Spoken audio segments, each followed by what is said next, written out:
Ladies, gentlemen, and haradrim of all ages, Diablo 4 sort of evolves at least a little bit every single season, with the first couple of seasons being a bit of a slow start, but Season 4 onwards coming along with pretty sweeping changes to the way that various parts of the game work, from the way that items work at their core, to the way that the endgame loop sort of works, to just how they want us to interact with the game in general. And Season 6 is probably the biggest of these changes, as it also comes along with Vessel of Hated, the game's first expansion. Along with these different evolutions of the game have come a lot of changes to unique items, as well as mythic unique items, and even legendaries too, that have been causing increasing grief to players over time with the different ways that they've changed. And this season especially, there's been a lot of discourse about the difficulty of getting your desired mythic unique, as well as the sheer joy-destroying moments of getting a multiple greater Affix unique item with a low roll on the actual effect. And this branches out a little bit into the concept of ancestral legendary aspects as a new thing too. So I want to talk about all of this stuff, what's gone wrong with the way these items drop and work this season, and some things that I personally think could fix it up at least a bit. First up then, let's talk mythic uniques. In Season 5, for the closest comparison, you crafted mythic uniques by bringing 4 resplendent sparks and 50 million gold to the alchemist, and then you got to choose which one that you wanted, simple as that. On top of this, once you were strong enough to do Torment bosses, every lair boss had the same relatively reasonably high drop rate on these items too, and with the only repeated drop source of resplendent sparks being from salvaging mythics that you don't actually want to keep, this created a very solid gameplay loop. A lot of the blasters have said that the drop rate was maybe a bit too high last season. The people who really went at it had most of their desired mythic uniques within the first week or so, if not earlier, which was probably too quick for those players. But it's a really hard balance to strike too, because if you balance around the people who blast the game, you lose the part where people who play at least a little bit more of a reasonable amount are still able to accomplish things that they want to do, like getting a specific mythic unique. And that feels like exactly what happened in Season 6 as a response to this. They changed the drop rates.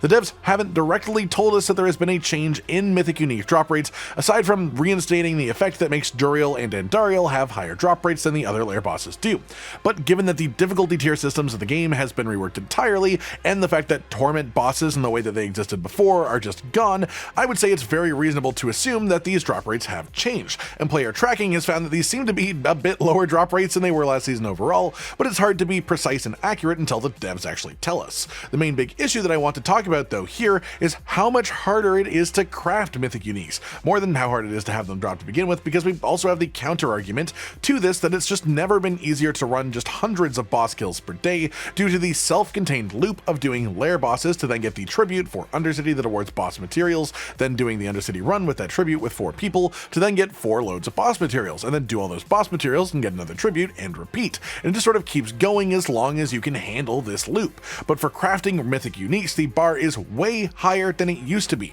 Sure, now you can craft a random mythic unique for 2 resplendent sparks and 50 million gold from the blacksmith, which is cool, but the targeted specific craft of mythic uniques has both moved to the jeweler and become far more complex. Now instead of 4 sparks and a pile of gold, it's 2 resplendent sparks and a pile of runes. Specific runes, 18 specific runes. In raw farming time alone to get these runes, it would take you ages to get this unless you engage in trading with other players, either trading runes for other runes or trading gold for runes, which is a whole process in itself, and a lot of people just don't like engaging with trading to begin with, especially right now because there's no like auction house feature in the game like there was in Diablo 3, and it has just made mythic unique crafting feel incredibly inaccessible to the majority of the player base this season. Not to mention that because crafting these requires runes, it means that you literally cannot interact with this at all unless you own the expansion, as runes are exclusive to Vessel of Hated. If this was a new mechanic, it wouldn't be as big of a deal to me, but my big problem here is that last season, before the expansion hit,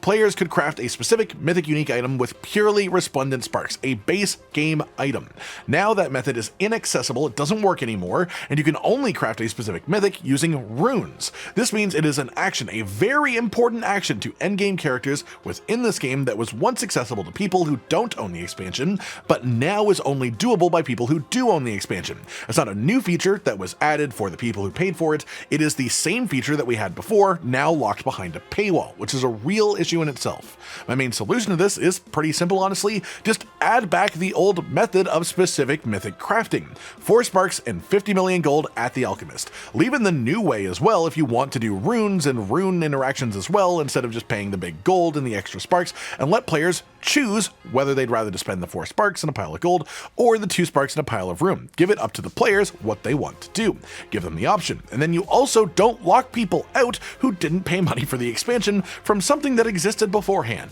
Then we have the next major topic, which is how items work that drop with greater affixes. Because one of the constantly disappointing things that's happening to me, to my friends, to other creators, or just people in the community in general that I constantly see called out, is when you get something like a unique with 4 greater affixes on it, which is rare in itself, and then the actual unique effect roll on the item is a near minimum roll. This is one of the most deflating feelings I have ever had in an ARPG, and it's happened multiple times this season. It's excitement from seeing the 4 stars on an item when it drops on the floor, and then immediate realization that it's absolutely worthless, no point in using it, no point in selling it, it's just trash, especially if it happens to be Shard of Varathiel dropping when you're playing a spiritborn. It's just such an unnecessary roller coaster of emotions that feels like a slap in the face directly from the developers whenever it happens, and they clearly have at least a bit of agreement that this shouldn't be happening and that this isn't ideal because of how Mythic uniques now work. At the start of the base game launch, Mythic uniques could roll with non-maximum affixes and effect rolls too,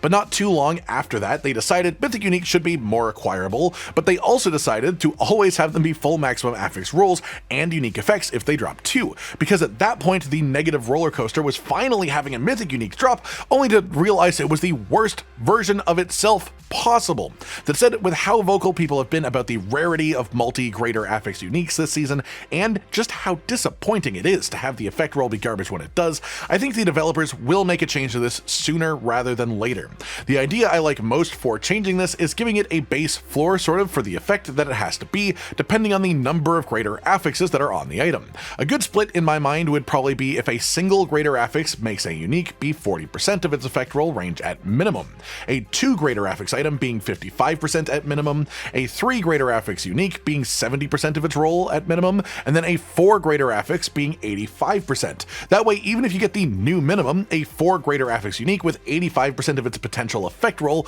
is still usually worth using over a 100% with less greater affixes in most situations, which just makes it a purely happy moment instead of just a really goddamn disappointing one. And if you want to keep these moments rare, you could just lower the general drop rate of multi-greater affix items in general to balance this out. That way, sure, there would be less peaks and valleys of emotions, but the overall balance would be more peaks and less valleys, and that is ideal overall. The final main thing that I wanted to talk about then is Ancestral Legendary Codex aspects. This season, one of the new changes is that Ancestral Legendaries simply have a larger potential range of rolls on their aspect than non-Ancestrals. This makes it incredibly hard to hit the new maximum rolled aspects for your Codex upgrades, because not only do you need an item to roll as Ancestral, then you have to have it roll with the correct aspect that you want to improve, but then you are still completely beholden to the RNG of the aspect roll itself past that. In a somewhat similar vein to the fix that I like most for uniques, I think any legendary that drops as an ancestral in the first place should at minimum